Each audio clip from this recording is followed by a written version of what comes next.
Who holds you accountable? Who do you report to every month or quarter when it is time to look back at your business goals? Find out why you need a business coach to help keep you accountable to your business plan, your business success, and your business growth. Having a business coach is just like having a personal trainer. They're going to push you and challenge you to be the best that you can be. I'm Kat Ramirez, your host of Stand Out and Grow.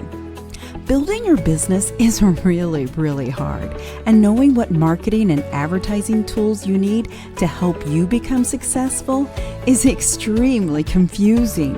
After 30 years of working with thousands of businesses, I am here to help you. I want to help you understand the programs that are available to you so that you can stand out, survive, succeed, and grow. So let's get started. This is episode 3 of Stand Out and Grow. Booyah! I want to welcome today's guest, who is an Amazon best-selling author. He is also a national public speaker, trainer, community leader, and the CEO of Positive Polarity. Today, he will talk to you about why hiring a business coach can and will take your business to the next level. Please join me as I welcome Dave Molenda. Welcome, Dave. Good morning. How are you? I am doing great.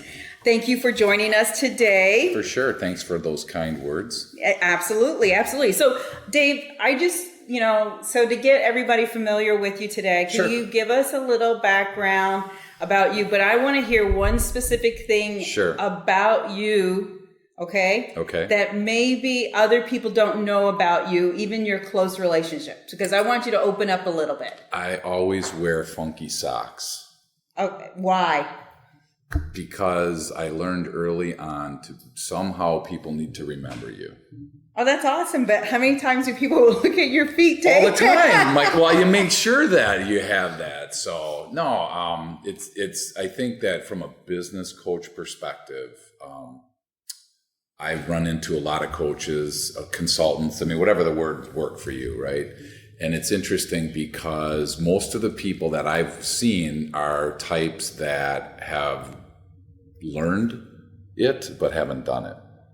Okay, so I started a company in the early 90s with me as the only employee, and then when I sold it in 2013, we had 22 people on our team, sales just under 10 million annual sales. So that's what I use, that experience that I had to grow that. That's how I help other people's businesses grow. Okay, so that's what got you into the coaching business? Yep. So I think about it this way. If I needed surgery done, if you needed surgery done for something, whatever, would you want somebody that's done it 100 times or read about it 100 times? No, absolutely. I would want someone who's done it, for sure. Right. So same way in the coaching world is I want to find somebody. Or people ask me, have you done this before? And I say, yeah, I've done this for 25 years in my own company.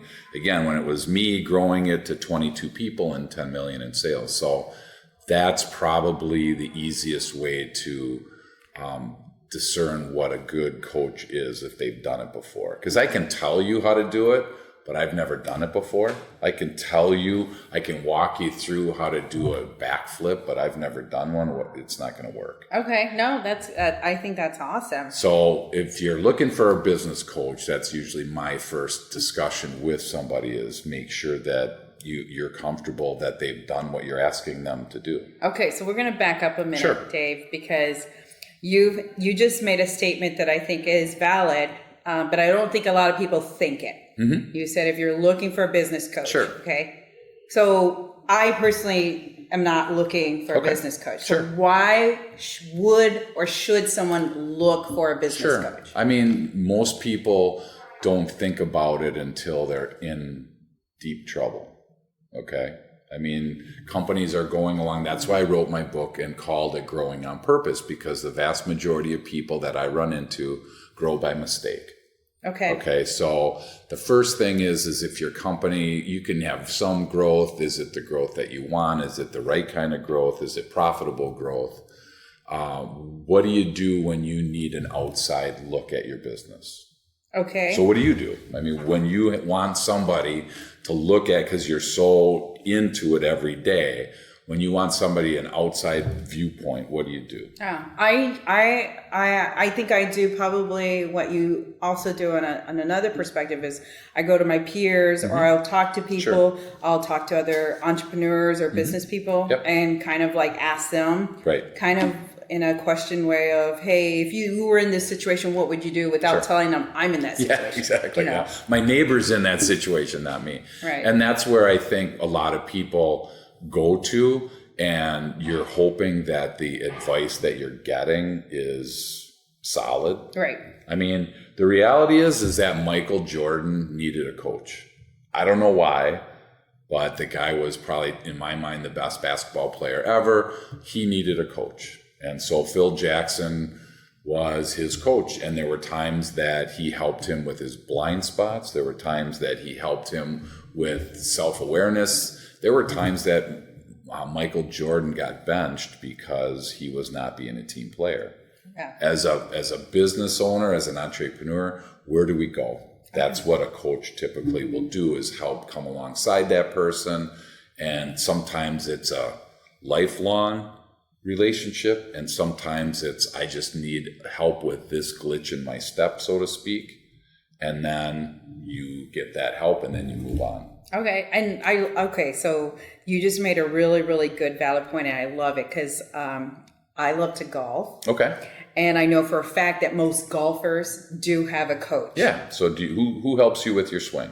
Right. For me. Right. Nobody. But right? I do need a golfing to coach. So, but I mean, that's the thing, is who, and even if you go through the extent of videotaping your swing. Right. And you're looking at your swing, it's your swing. So you think it's perfect. Right. Now that's where somebody from the outside takes a look at it and realizes that swing is not perfect. It's not bad. Right. It's just that if we tweak this little piece, it's going to help you get another 10 yards, 15 yards out of your drive. It might make it straighter, whatever it is that you're struggling with. What a great analogy. See, there you go. Thanks. I love it. I love it. No, because I think people can relate to that. Because just about everybody out there, or at least business professionals or somebody, are sports minded, especially the driven A type. Yep. And so I think that's a great analogy. I think people can relate to that. Okay, so I guess my other question to you would be is, Michael Jordan, Bill Gates, whoever, we're all really, really busy. Sure. So how do we fit in a business coach? Sure. We're all time starved. Absolutely. That's a great question. It depends. You make time for what's important, number one. So if your swing is that important to you and your golf game is that important, you'll make time for it. It depends on your level of commitment. It depends on how bad your swing is. I mean, if it's really bad where you need regular maintenance on it, that's one thing. Coaching a lot of times tends to be more as needed type, of training. So I have people that I meet with every week. I have people that I meet with once a month. I have people that call me as needed. I've had people that my first meeting with somebody is always complimentary to see if I can even help them. So in your golf swing analogy, I would meet with you and review your swing. I might not be able to help you. So I tell people right there, this isn't anything I can help you with. Or we fix things. I mean, I fixed things in one meeting, didn't charge somebody, and they went on their way and they made their behavioral modifications and they were happy. So it depends on what level of commitment you have and how much time you have. Okay. And I think that's probably something a lot of people out there want to know, because flexibility, especially with the busy schedule. Sure. But I agree with you, is as an entrepreneur, as a business owner myself, you have to make the time period. Correct. Right. Yep. Just like I, have made a commitment to work out. I make the time because it's my commitment. Right. Yep. Okay. And so this lends into my next question to you is, what kind of accountability do you have in place? How do you hold people accountable that are also leaders? Sure. They're They're VIPs. Right. Well, it's funny. The leaders tend to have, they want their team to be held accountable, whether to themselves, to somebody else. So we understand the importance of accountability.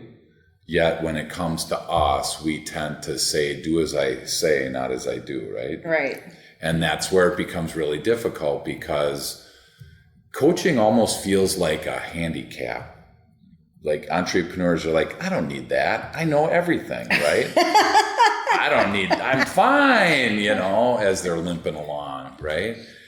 So that's where I think it becomes important to understand that piece, that we all need a coach. We all need help at certain times. And it comes down a lot of times. My next book is actually called What Blind Spots, because I'm working on that right now, because there's so many business leaders that the biggest blind spot is them thinking they don't have one. And so we as a coach, we as outside people, the entrepreneurs, the business professionals that you say, hey, I got a question about this, they're going to help you with a blind spot.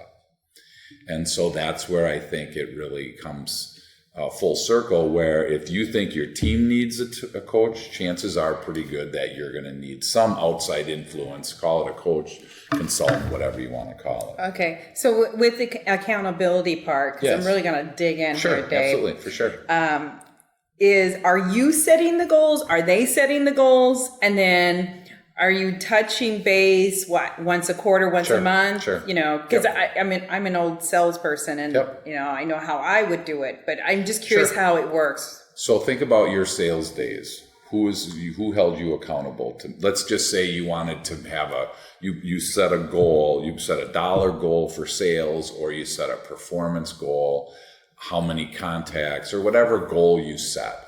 Who held you to that goal? Oh my God, I was in corporate America. I was micromanaged, Dave. Right, exactly.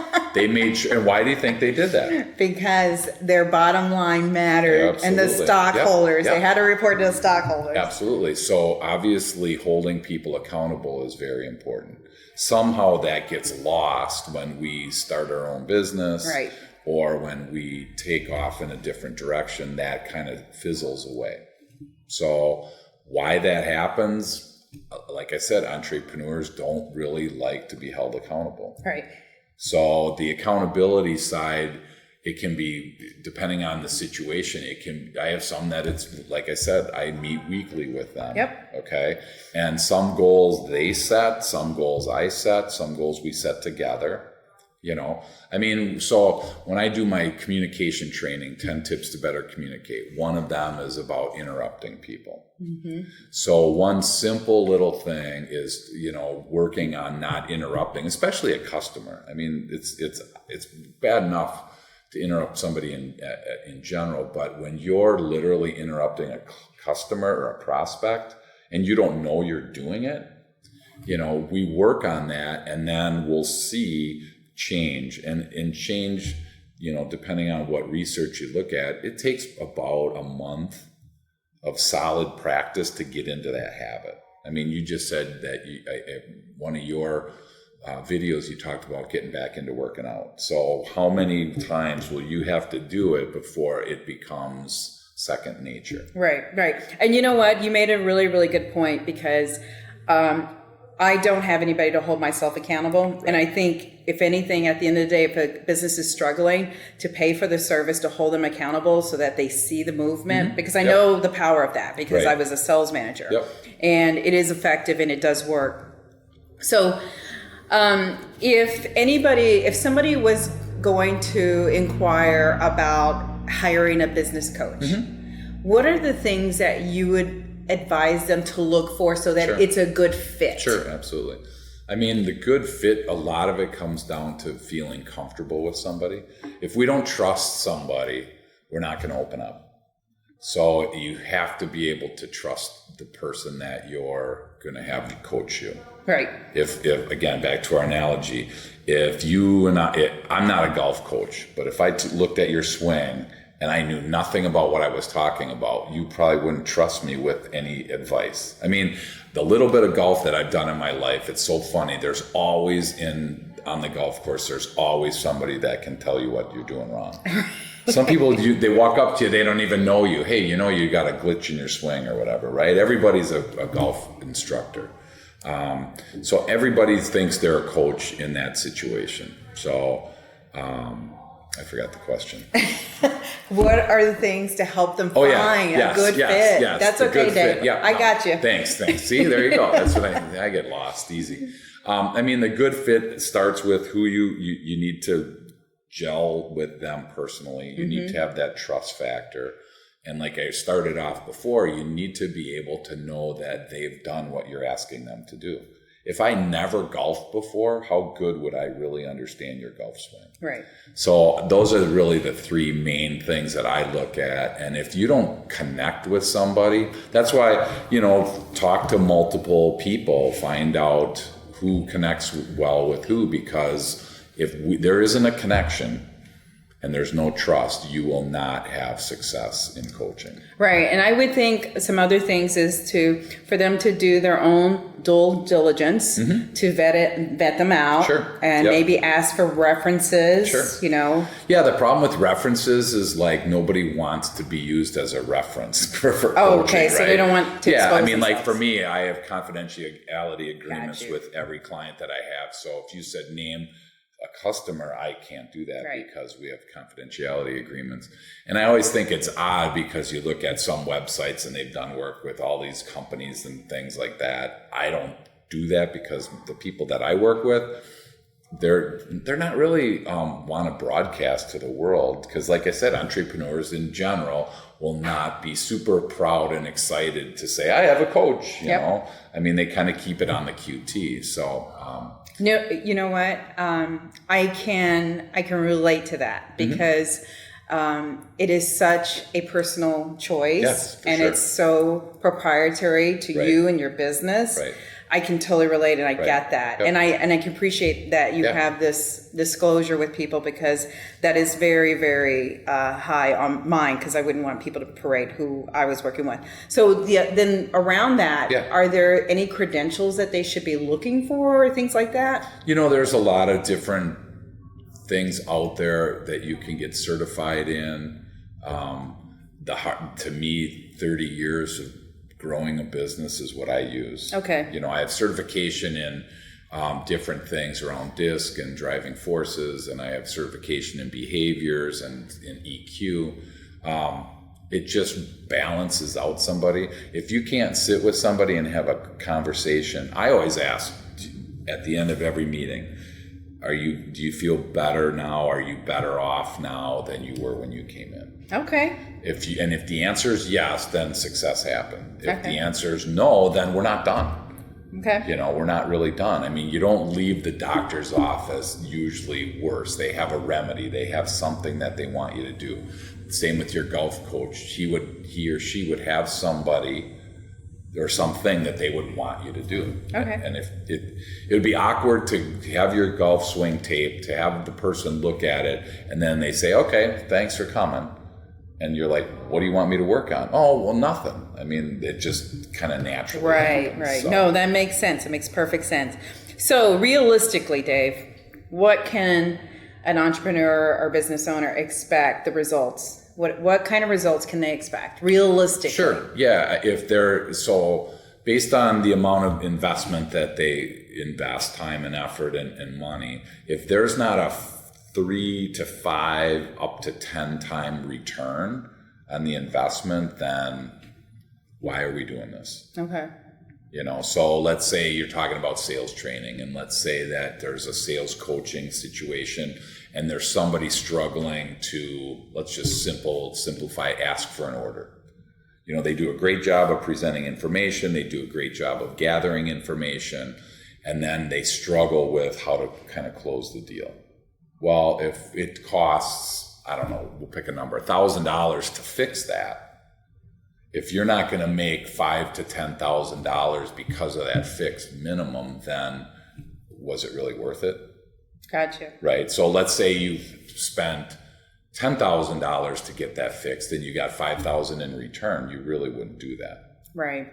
So Motorola did a great study, and they realized that for every dollar that they invested in sales training, they got $19 back. Okay, so they're 19-1 ROI. So the reality is if you gave me $1 and I gave you 19 back, how you'd be doing that all the time, right? I mean, you'd be like, hey, let's do that every day, right? And that's where I think this really coaching needs to be looked at from a return on investment. Sometimes it's hard. Yep. Again, like we talked about, if we're coaching you on some soft skills, interrupting or listening skills, something like that, it's going to be difficult to tie that back into a return on your investment. Right. Vast majority of people that I work with are able to say, since I've been working with you, our sales, our profit, our margin, whatever, our growth has gone up by X. Okay. And I would think, because your whole premise is to hold people accountable, set goals, and then shoot for them. So I can see where it's a win-win-win. I mean, and if you're not getting the win-win-win, then obviously someone's not doing their part, or it's a bad fit. Right. And so in my previous life, when I did own my own construction supply company, we had two coaches that we worked with, and both of them expected a big pile of money up front. Right. And unfortunately, one of them, they guaranteed the results. They said, and it happened to be $11,000 was the investment, and they said, you give us $11,000 up front and we will make sure that this, and this happen. Okay. And if it doesn't happen, we'll give you your money back. So, wow. I mean, right? Who can't go wrong with that? Right? Well, we didn't read the fine print, and it was unfortunate because there was a list of things that my team needed to do, and they didn't do it. So when we went back, because we didn't get the return that we expected, we said, hey, this didn't work, where's our money? They pointed us to this little paragraph that showed how they got out of it. Gotcha. So it was two experiences that were really bad taste for me. So I make sure now that I don't want money up front. I mean, I don't do that kind of thing. Right. Because where do you go? And I mean, you don't do that in most places. You just lost the trust. Yeah, exactly. And how do you regain that whole thing? So for me, it's a whole lot easier to just charge as I go moving forward. So. Yeah, no, that makes complete sense, and that's awesome. Okay, so the typical timeline for business coaching, I think you already kind of pointed out, it varies. Sure, it does. Yeah. I mean, if you're not willing to invest an hour or two a month minimum, then it's probably not going to work for you. Okay, and then I'm just going to get to the big question, Dave. Sure. The big one. Sure. Are you ready? Oh my gosh. Hold on. So okay, now I'm ready. So what does it cost? I mean, because, there's small businesses, there's big businesses. What does it cost to get a coach? And the cool part is, Kat, is that I do work for people that are one or two people in the company. And I know, because I have one person in my company, I know what I can afford. And so I don't have a spreadsheet laid out of what things cost. I have an hourly rate that I charge, and basically they shut the spigot off whenever they want. So you're customizing to each business and their budget. I don't have one. I mean, we have customer service training, like we have customer service training boot camps, we have DISC assessments, we have certain things like that. But if you're looking at it from a coaching perspective, I mean, it's like you said, I mean, how much do you want to invest in your golf swing? If I said it's $25,000, and you'd be like, no thanks, right? Just like that look on your face right there, right? You're done, right? But if I said, hey, it's X number of dollars an hour, and you can spread this out, we can do this monthly, we can do it quarterly, whatever is comfortable for you, that's how I choose to do it. So, and I'm not saying it's right or wrong, the other ways that are out there to do it. I just, full disclosure to people, let them know that you don't owe me anything, right. And that's the other piece for me, is if you are not happy with what's happening, then you don't have to pay. Right. I mean, I just leave it out there.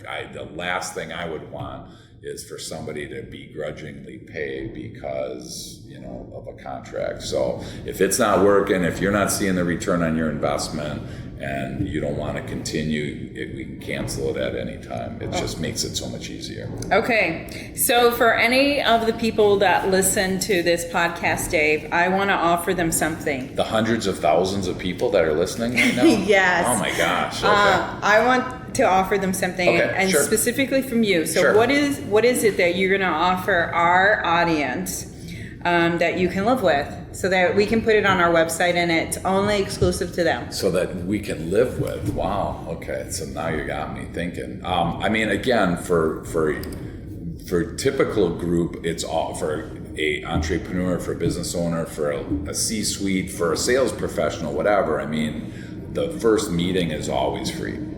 So let's just make an assumption that we work out something and you're interested in taking it to the next step. The next step typically for us is to provide a DISC assessment, because I want to understand the makeup of the people that I'm communicating with. So for your group, what we would do, and for the next X number of days, we will provide a free $209 DISC assessment. Okay. So a DISC assessment available to anybody listening. If you go on our website, advertise.com, we're going to have the podcast and you guys can connect and click on the link. It'll connect you straight to Dave and you can get that for it's a $209. $209. Yep. And then we will also do the debrief, because you get 60 pages. Okay. So imagine 60 pages about cat. Yep. Right? You're looking at this going, it's easier to put it away than it is to deal with it.